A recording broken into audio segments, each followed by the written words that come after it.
Welcome back everybody to the official YouTube channel of yes academy. Last कुछ lectures ਦੇ ਵਿੱਚ ਆਪਾਂ soil mechanics start ਕੀਤੀ ਸੀ, soil ਦੇ ਕੁਝ ਸਟਾਰਟਿੰਗ ਚੈਪਟਰਸ ਪੜ੍ਹੇ ਸੀ। ਅੱਜ ਆਪਾਂ ਜਿਹੜਾ ਅਗਲਾ ਟੌਪਿਕ ਸ਼ੁਰੂ ਕਰਨਾ ਹੈ ਦੈਟ ਇਜ਼ ਪਰਮੀਏਬਿਲਿਟੀ। ਤੁਹਾਡੇ ਵਿੱਚ ਕੁਝ ਸਟੂਡੈਂਟਸ ਨੂੰ ਇਹਦੇ ਬਾਰੇ ਬੇਸਿਕ ਥੋੜਾ ਬਹੁਤ ਪਤਾ ਵੀ ਹੋਏਗਾ। ਆਪਾਂ ਇਸ ਟੌਪਿਕ ਨੂੰ ਬਿਲਕੁਲ ਬੇਸਿਕ ਤੋਂ ਸ਼ੁਰੂ ਕਰਦੇ ਹਾਂ। ਪਰਮੀਏਬਿਲਿਟੀ, ਜੇ ਆਪਾਂ ਸੋਇਲ ਦੀ ਗੱਲ ਕਰਦੇ ਹਾਂ ਤਾਂ ਸੋਇਲ ਦੀ ਕੁਝ ਨਾ ਕੁਝ ਪਰਮੀਏਬਿਲਿਟੀ ਹੁੰਦੀ ਹੈ। ਪਰਮੀਏਬਿਲਿਟੀ ਦਾ ਮਤਲਬ ਕੀ ਹੁੰਦਾ ਹੈ? वाटर फ्लोइंग कैपेसिटी भी, यानी कि जिहड़ी अपनी सॉइल हुंदी है यह वाटर नूं आपदे विचों फ्लो करना अलाउ कर दिंदी है। जिहड़ी सॉइल जिन्ने ज़्यादा वाटर नूं आपदे विचों फ्लो करना अलाउ कर दूगी, निकलना अलाउ कर दूगी, उहदी उन्नी परमीएबिलिटी ज़्यादा होगी। सो परमीएबिलिटी ऑफ सॉइल किस चीज़ से डिपेंड करूगी? जे आपां डायरैक्टली लिंक करना होवे, जिन्नी सॉइल दे विच पोरोसिटी ज़्यादा होगी, जिन्नी सॉइल दे विच वॉइड्स ज़्यादा होणगियां, उन्नी उहदी परमीएबिलिटी भी की होगी? ज़्यादा होगी। बट इहनूं आपां डायरैक्टली लिंक नहीं कर सकते। किवें नहीं लिंक कर सकते? जे मैं सैंड एंड क्ले नूं कंपेयर करा, जे आपां वॉइड रेशो देखिए तो देयर आर चांसेस कि क्ले दी जिहड़ी वॉइड रेशो आ ग्रेटर दैन होवे एज कंपेयर टू सैंड नालों। जे इहदी मैं E1 लिखना, ਇਹਦੀ E2 लिख ला तो देयर आर चांसेस कि क्ले ਦੀ ਜਿਹੜੀ ਵॉइਡ ਰੇਸ਼ੋ ਉਹ ਜ਼ਿਆਦਾ ਹੋਵੇ ਸੈਂਡ ਨਾਲੋਂ। ਬਟ क्ले ਦੇ ਜਿਹੜੇ ਪਾਰਟੀਕਲਸ ਹੁੰਦੇ ਆ ਉਹ ਬਹੁਤ ਛੋਟੇ ਹੁੰਦੇ ਆ, ਬਹੁਤ ਬਰੀਕ ਹੁੰਦੇ ਆ, ਜਿਹਦੇ ਕਰਕੇ ਜਿਹੜੀਆਂ ਉਹਦੀਆਂ ਵॉइड्स ਹੁੰਦੀਆਂ ਉਹ ਵੀ ਬਹੁਤ ਛੋਟੀਆਂ ਹੁੰਦੀਆਂ ਨੇ। No doubt there are chances कि सैंड ਦੀ ਜਿਹੜੀ E1 ਹੈ ਯਾਨੀ ਕਿ ਵॉइड ਰੇਸ਼ੋ ਉਹਦੀ ਵੈਲਿਊ ਘੱਟ ਹੋਵੇ क्ले ਨਾਲੋਂ। ਬਟ ਜਿਹੜੇ ਸੈਂਡ ਦੀ वॉइड्स की कनैक्टिविटी होंगी है, वॉइड्स का साइज होंगे वो ज़्यादा होंगे एज कंपेयर टू क्ले के नालों। जो आप एग्जाम्पल में ड्रा करके देखिए, आ एक सैंड के पार्टिकल्स हैं, जो मैं दूसरी साइड के उपर नाल ही क्ले के पार्टिकल्स ड्रा करके देखा तो क्ले के पार्टिकल्स कुछ इस तरीके नाल होंगे, बिल्कुल नाल नाल ते बहुत छोटे छोटे। जेकर आप इन्हों कंपेयर करके देखिए तो आप ईजिली कह सकते हैं भी ये वाटर का फ्लो करना ईजी होगा एज कंपेयर टू क्ले के नालों। तो अज आप परमीएबिलिटी च कई फैक्टर्स पढ़ांगे, उन्होंने फैक्टर्स के बेसिस के उपर ही आप प्रेडिक्ट करांगे भी किहड़ी सॉइल की परमीएबिलिटी ज़्यादा होगी। परमीएबिलिटी नूं समझण दे लई जिहड़े परसन का लॉ आप स्टडी करते हैं दैट इज डार्सी लॉ। तुसीं मे भी पहला पढ़िया भी होगा बीटैक दे विच जां डिप्लोमे दे विच। डार्सी लॉ की कहता है? डार्सी ने सब तो पहला सॉइल की परमीएबिलिटी नूं स्टडी किया। डार्सी लॉ नूं समझण तो पहला ये देखो डार्सी लॉ ने की अज्यूम किया कि जिहड़ी सॉइल है एक तो होमोजीनियस है। होमोजीनियस तो मतलब भी सॉइल का हर थां दे उपर जिहड़ा मैटीरियल है वो सेम है, सॉइल की टाइप हर थां दे उपर सेम है। सब तो पहली असम्पशन। सैकेंड उन्हें की अज्यूम किया भी जिहड़ा फ्लो है that is laminar. Flow is laminar. Laminar का मतलब तो सारे क्लीयर होगा, एफएम च आपां पढ़ते हैं ये बारे। ये दो असम्पशनस लाइया डार्सी लॉ ने, ते नाल ही डार्सी ने की कहा भी जे एक सॉइल सैंपल है लाइक दिस, एक इदां दा सॉइल सैंपल है, इहदे इधरले पासे किते पानी स्टोर्ड है, इधरले पासे एक वाटर लैवल है, इधरले पासे जे आपां इन्ना वाटर लैवल कंसीडर करिए तो इस साइड के उपर इन्ना, तो जे इन्ना वाटर लैवल दे विच डिफरेंस H है, वाटर ने जिहड़ा रास्ता ट्रैवल करना है सॉइल दे विच भी, जे आपां उस रास्ते नूं L लै लईए, जे ये सॉइल जिहड़ा सैंपल है उहदा एरिया कैपिटल A है, तो डार्सी ने की कहा? डार्सी कहंदा भी जिहड़ा इहदे विचों डिस्चार्ज निकल रहा है क्यों, ये डायरैक्टली प्रोपोर्शनल होगा एक तां एरिया दे उपर, क्लीयर, नाल ही जिहड़ा दोने साइड्स दे विच हैड डिफरेंस होगा, एक पासे वाटर दूसरी साइड ते जा रहा होगा तो उन्हां दे विच कुछ ना कुछ लैवल डिफरेंस जरूर होगा, डायरैक्टली प्रोपोर्शनल होगा H दे, ते नाल ही इनवर्सली प्रोपोर्शनल होगा जिन्नी उन्हें लेंथ ट्रैवल करनी। आप कह सकते हैं जिन्नी लेंथ ज़्यादा ट्रैवल करनी पऊगी उन्ना ही फ्लो भी की होगा घट होगा, यानी कि इनवर्सली प्रोपोर्शनल होगा किहदे L दे। तो यानी कि की कहा उन्हें Q is directly proportional to A into H upon L। इत्थे उन्होंने प्रोपोर्शनैलिटी साइन हटा के कांस्टेंट यूज किया K नाल ही A into H upon L। K ਨੂੰ ਇੱਥੇ ਉਹਨਾਂ ਨੇ ਬੋਲਿਆ ਕੋਫੀਸ਼ੀਐਂਟ ਆਫ ਪਰਮੀਏਬਿਲਿਟੀ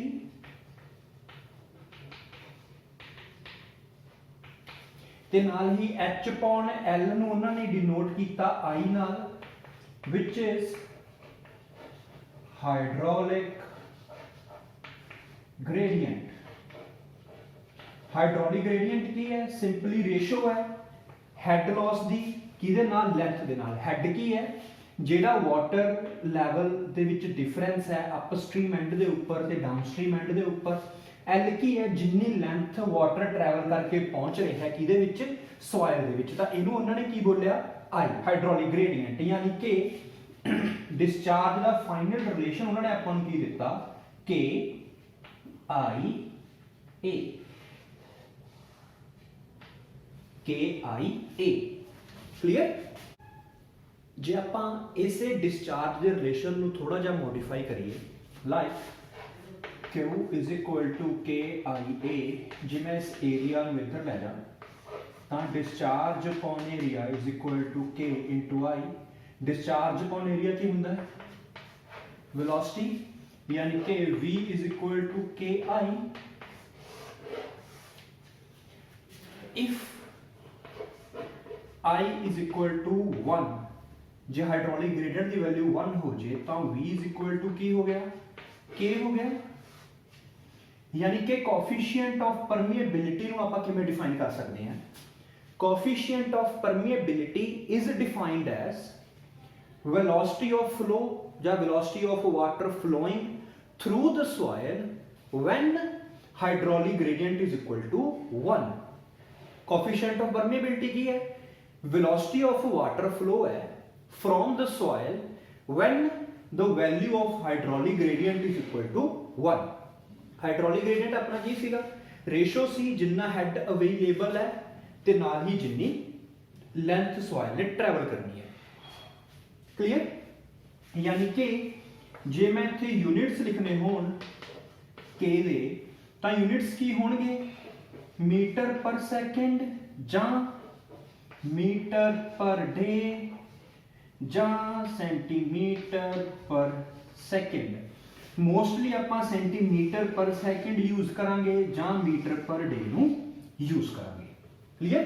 ਤਾਂ V is equal to KI ਵੀ ਬਹੁਤ ਥਾਵਾਂ ਤੇ यूज ਹੋਊਗਾ, Q is equal to KI ਇਹ ਵੀ ਬਹੁਤ ਥਾਵਾਂ ਦੇ ਉੱਪਰ यूज ਹੋਊਗਾ। ਡਿਪੈਂਡ ਕਰੂਗਾ ਆਪਾਂ ਨੂੰ ਕੁਐਸਚਨ ਦੇ ਵਿੱਚ ਕੀ ਪੁੱਛਿਆ ਗਿਆ। ਤਾਂ ਹੁਣ ਜੇ ਆਪਾਂ ਇੱਥੋਂ ਕੁਝ ਕੁ ਚੀਜ਼ਾਂ ਕੱਢ ਕੇ ਦੇਖੀਏ, ਜਿੰਨਾ ਏਰੀਆ ਜ਼ਿਆਦਾ ਹੋਊਗਾ ਉਹਨਾਂ ਡਿਸਚਾਰਜ ਜ਼ਿਆਦਾ ਹੋਊਗਾ, ਜਿੰਨੀ ਲੈਂਥ ਆਫ ਟਰੈਵਲ ਜ਼ਿਆਦਾ ਹੋਊਗੀ ਉਹਨਾਂ ਡਿਸਚਾਰਜ ਘੱਟ ਹੋਊਗਾ, ਜਿੰਨਾ ਮੇਰਾ ਹੈਡ ਜ਼ਿਆਦਾ ਹੋਊਗਾ ਉਹਨਾਂ ਡਿਸਚਾਰਜ ਵੀ ਕੀ ਹੋਊਗਾ? ਜ਼ਿਆਦਾ ਹੋਊਗਾ। ਕਲੀਅਰ? ਇਸ ਡਾਰਸੀ ਲਾਅ ਦੇ ਵਿੱਚ ਕੁਝ ਕੁ ਲਿਮਿਟੇਸ਼ਨਸ ਨੇ। ਲਿਮਿਟੇਸ਼ਨਸ ਕਿਸ ਤਰੀਕੇ ਨਾਲ ਹੈ?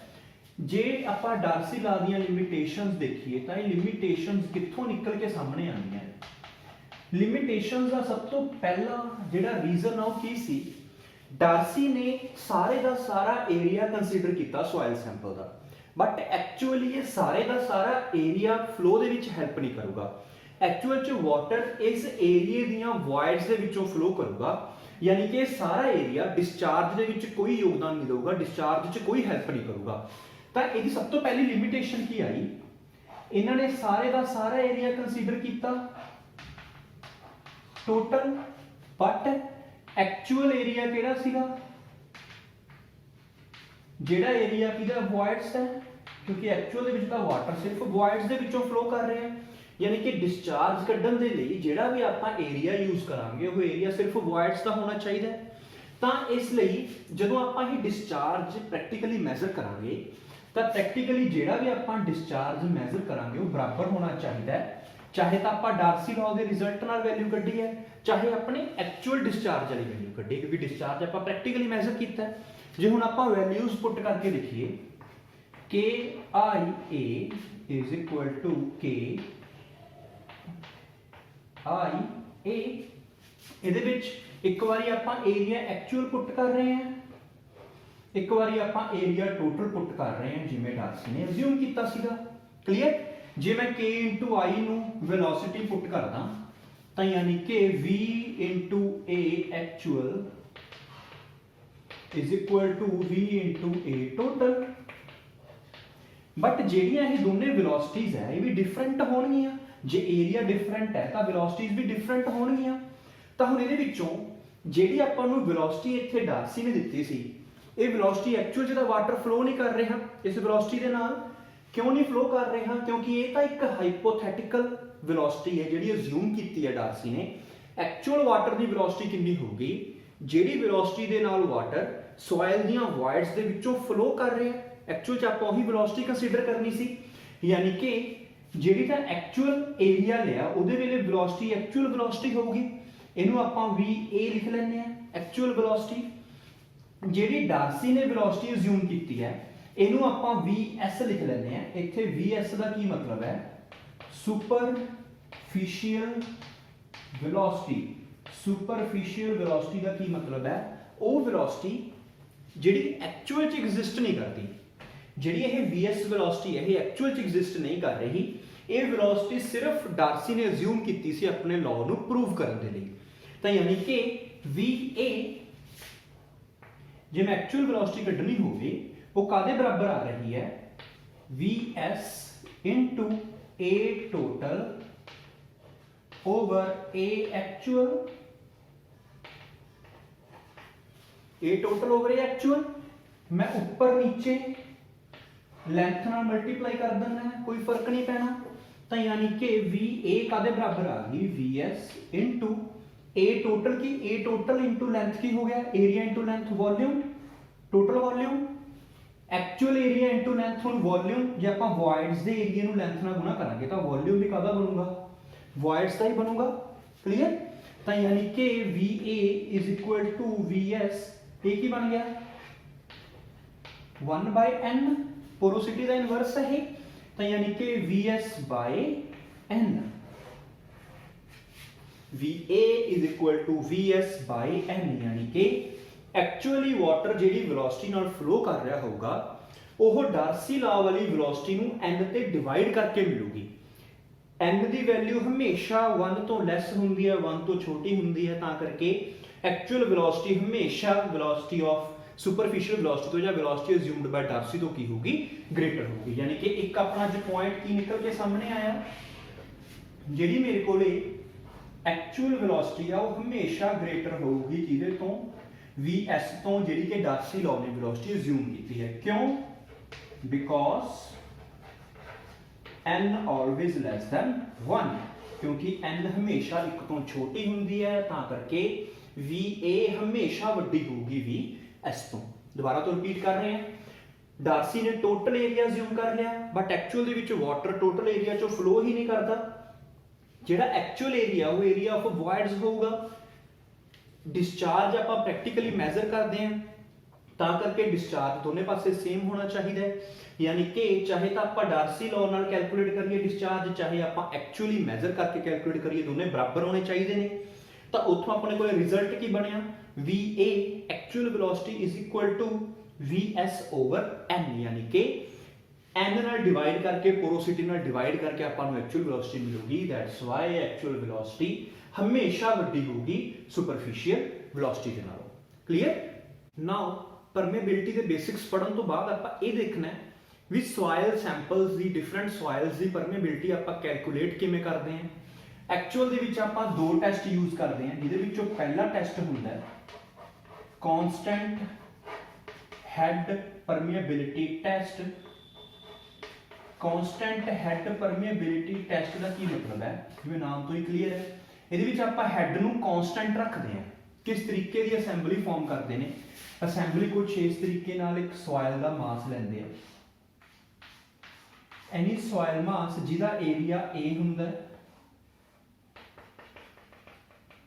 कोई भी सॉइल मास है जिहदा एरिया A है, लेंथ इहदी L है, ते इहदे विच उपर एक पासे जिहड़ा वाटर दा लैवल रखदे ने ते इधरले पासे जिहड़ा वाटर दा लैवल हुंदा है, इहनूं आपां कांस्टेंट रखदे हां।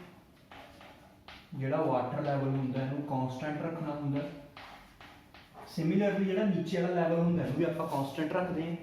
तां हुण जेकर मैं इस सॉइल दे उपर परमेबिलिटी वाला फार्मूला अप्लाई करां तो Q कादे बराबर होना चाहिए? KIA यानी कि जिन्ना भी इत्थों वाटर इकट्ठा होगा डिस्चार्ज क्यू इकट्ठा होगा वो काहदे बराबर होना चाहिए के आई ए दे, यानी कि जे मैं इत्थों आई दियां वैल्यूज पुट करा तो आई इत्थों काहदे बराबर होगा जिन्हां दोनों दे विच हैड डिफरेंस एच है तो आपां एच ओवर एल इंटू ए, यानी कि के काहदे बराबर आ जाता है Q into L over A into H. But ये ध्यान रखना है के दे यूनिट्स उही निकल के आएंगे जिहड़े यूनिट्स दे विच तुसीं डिस्चार्ज नूं पुट करोगे। जे तुसीं डिस्चार्ज सेंटीमीटर क्यूब पर सैकेंड च पुट कर रहे हो तो इत्थे अपने कोले के भी सेंटीमीटर पर सैकेंड से निकल के आऊगा। जे तुसीं क्यू नूं मीटर क्यूब पर सैकेंड च पुट कर रहे हो तो यह भी अपने कोले मीटर क्यूब पर सैकेंड से निकल के आऊगा।